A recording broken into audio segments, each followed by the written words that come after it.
It's 2 o'clock on Saturday. Time for HLC Saturday Solutions. I'm Christina Rue, and this is Krista Rue. That's right. We're here from HLC Bookkeeping and Office Services, our international headquarters in Jeanette, Pennsylvania.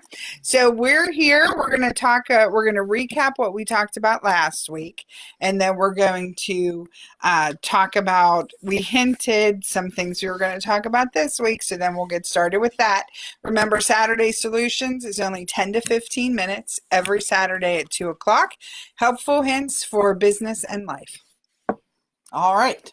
So our contact information is 724-561-7460. Office at yourhlc.com is our email if you need to reach out to us. All right. So last week we talked about mentors and the need for choosing them wisely. And honestly, there's really, really good ones out there. But if they are not the mentors you're looking for, don't feel pressure just because they're uber successful that, oh, that's who I should choose. Because one, what if they don't do what you do? And it's totally different.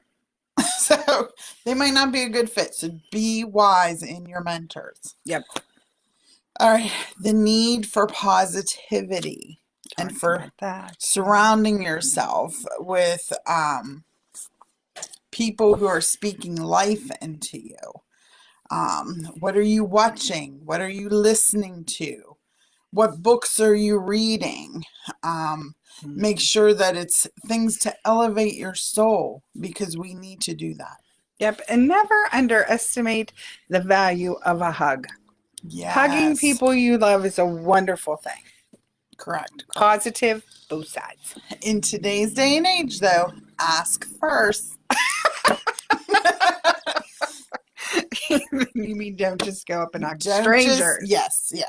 Or even people you work with, you don't want to create any work issues. Just ask. That's all. All right. And then we also talked about mining for business. And how you have all these assets, all the business cards for all the networking events you go to. There's tons of potential business there for you. Yep. Make a plan and then work the plan. It's amazing what can happen. All right. So that's what we talked about last week. So this week, we wanted to talk about wanted to specifically talk about onboarding of clients, how to be successful, and things we've learned what not to do. And we've been in business. We'll be celebrating our 18th year on April 1st, because we weren't sure who the joke was going to be on. So on April 1st, we'll be 18. And what do I still struggle with is onboarding, because I have that thing in me where I want to make people happy. So sometimes making people happy isn't realistic in the onboarding process in terms stresses of you and your business. Correct. It does. So like happiness can be a part of onboarding, but it's not always a part of onboarding. So your expectations must be realistic on both sides. If you're the company bringing on client, what's the timeline? Have you communicated that? Who, what, when, where, why, and how? Are your procedures well defined? Correct. On how to do that? Yeah, and I told you I was going to share a story of an unsuccessful onboarding. Me, just recently did it, November, December. We have this beautiful packet that when we meet with you, I ask you a ton of questions. It's like 9 or 10 pages long. I find out how you're doing your bookkeeping, if you have payroll, blah, blah, blah, blah, blah, blah, whatever. And then I'm going to take this, come up with a quote, send it out. We decide if we want to work together or not. We got so busy with the ERCs, quarterlies, and now we're doing 1099s and W-2s. I set an unrealistic expectation. So my people that I met with have every right to think I'm a goofball. They do. They just do. Because I communicated poorly. I was like, let me get back to you in a couple weeks. Poorly, poorly, poorly. So now I have to apologize and see if they still want to use us. I wouldn't use us. I mean, seriously. Let's be honest, people. Whenever people let you down at the beginning, do you want to stick with them? I mean, let's be serious. And that's all about, because at the onboarding stage, getting to know them, setting an unrealistic expectation and not following up. So that gets into time management. That gets into, could I have known we were going to have a death in the family and we were going to have all this stuff? Absolutely not. But that doesn't forgive my lack of communication and my lack of expectation setting. All Go right. ahead. I'm So very who knew? disappointed. I know who knew this was confession time. I know it was confession time, seriously. But I'm like, and I get it. We're all human and things happen. But still, no excuse. If you're setting an expectation, you either meet it or you're reasonable about reevaluating and recommunicating that expectation. So Correct. just a word to the wise. Correct. There you go. Confession over. And remember, this is an opportunity. Because, like, I've been on the other end of that, where someone was to onboard us for a particular service and it didn't necessarily go great. But I believed in their product and I believed in them. So maybe sometimes that's a chance for those people to extend some grace, or not. Yeah. So You don't have to. It's their choice. You don't Right. have to. Yeah. All right. So the other thing I wanted to talk about, because this is, again, very timely. I love budgeting. We know this. Oh, my goodness. I know, it's ridiculous. So It's an obsession. It is. Total obsession. One of my favorite things to do is in QuickBooks, because we're QuickBooks pros.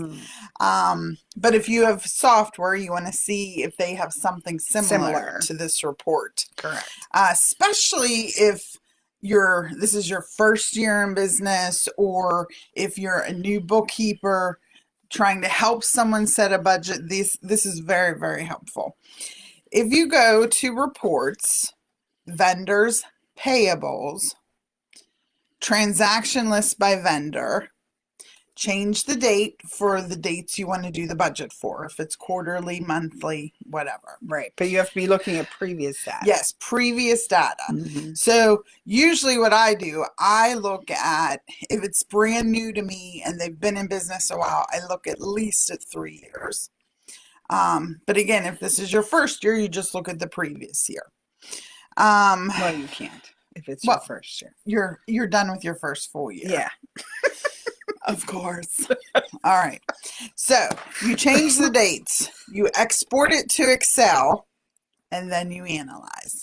Now, how do you analyze this? It comes out as this big long report in Excel, but you now have the names of the vendors, you have the dates that you paid them, where you classified them. Right, where you classified them.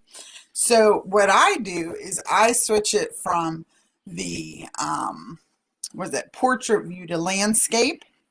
I put the vendors on this side. I make January through December at the top, and then I move those amounts to the month they occurred, and boom, my entire year's budget is done like that. Now, it does take some work because you got to think through things. Was there a one-time purchase that's never going to happen again? I'm not going to include that. But this also helps you see from a cash flow perspective, because there's a lot of things that only occur semi-annually or annually or quarterly.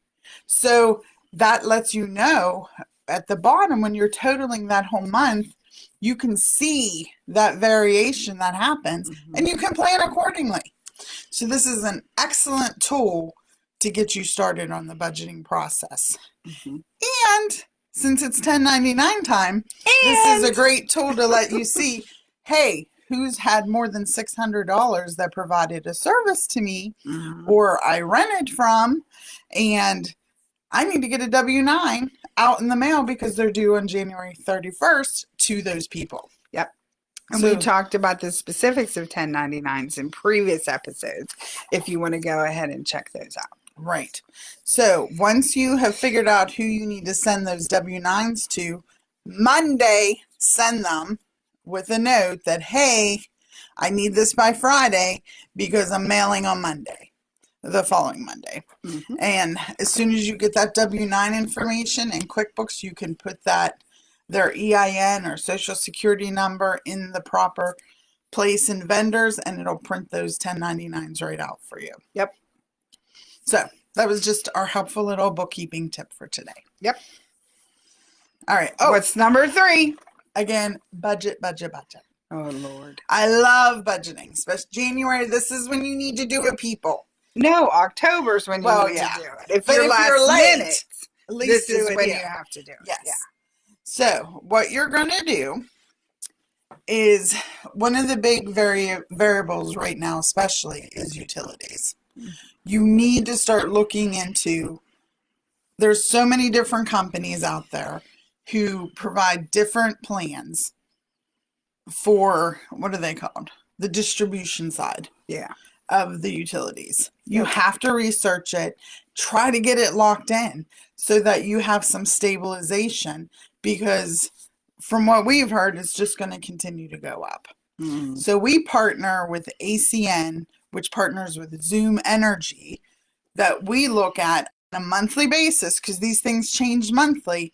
Can I get better rates for my clients? So that's something you should think about. Absolutely.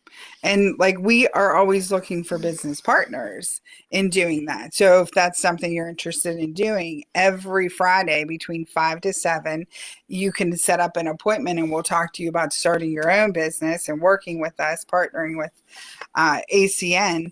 And then there's a national training every Friday, 7 to 9. Right. So we're here doing that. Lots of products and services.